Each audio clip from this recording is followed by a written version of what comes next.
patience. Mhm.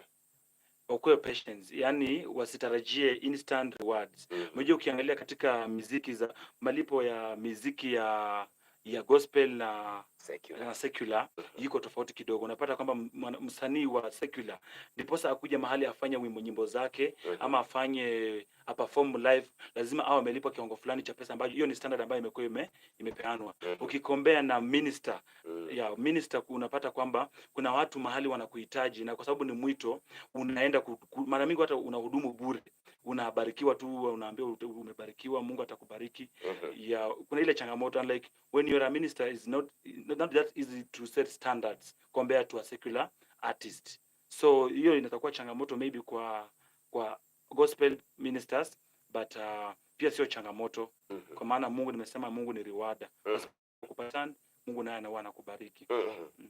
Na labda nikisema kwamba kwa wanamuziki ambao wanafanya gospel, umesema kwamba ni wanamuziki wa Injili, unaweza kuambia nini?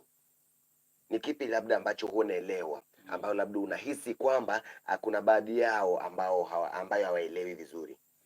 Mimi kitu ambacho ningependa kuambia wasanii wa gospel, wajaribu, wengi wao unapata kama mtu akishainuka akumbuki wale ambao wanamtazamia. Kule social media unafuatwa na vijana, watu ambao wanatamani kufanya huduma. So kindly unafaa ushike mkono.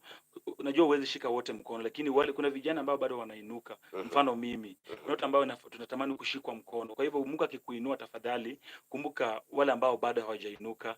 Tusiinue viwango sana mpaka tusahau vijana ambao wanatutazamia. Kwa maana kijana akishachoka kukutazamia, anaweza ona kwamba huduma ya gospel hauna faida na afuatilie swala la kufanya muziki wa kidunia.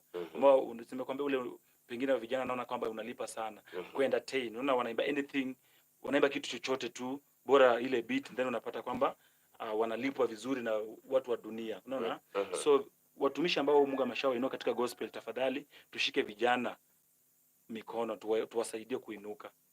Yeah. Na labda pale nikiuliza, nikisema kwamba upande bado wa kolabo, unadhania kwamba ni kipi shida ambacho unapata kwamba mtu leo hii anaanza kufanya gospel, kesho ako secular, kesho kutwa amechanganya, labda tatizo linatokea wapi?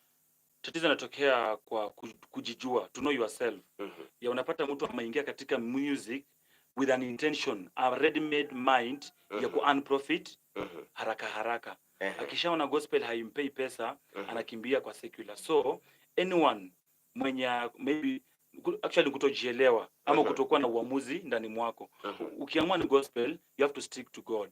You see, it's two ways, either you are serving God or you are serving the world. Serving the world means serving the other way. Do you understand? Njia ni mbili tu. Is either you are hot or you are cold. You are not a lukewarm. So you decide. So anyone mwenye anafanya gospel anaingia secular, hana msimamo, na huenda alijiita hakuitwa. Yeah. Umesema kwamba kukuwa mwinjilisti lazima labda kuna mwito. Ni mwito, lazima ikuwe ndani mwako. And you have to cultivate it daily. Yeah.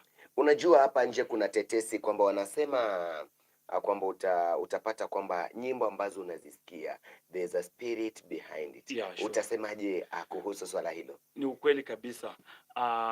Naliunga mkono nikisema kwamba life 98% life is spiritual. Yes. So whatever you feed your head with is exactly what you are feeding your spirit, the inner man. So when I talk about the inner man, I'm talking about hakuna venye mimi nitashinda nimesikia secular the whole week and on weekend I should be serving on the pulpit. Automatically my mind and my spirit will be full of another spirit. So it's either Holy Spirit or evil spirit. So you have to feed the inner man, your spirit, be the Holy Spirit. So when you listen to gospel music, you are sitting with an environment that is speaking about God every time. So you are feeding your inner man. So automatically the inner man will overcome the outer man. Outer man is the physical body.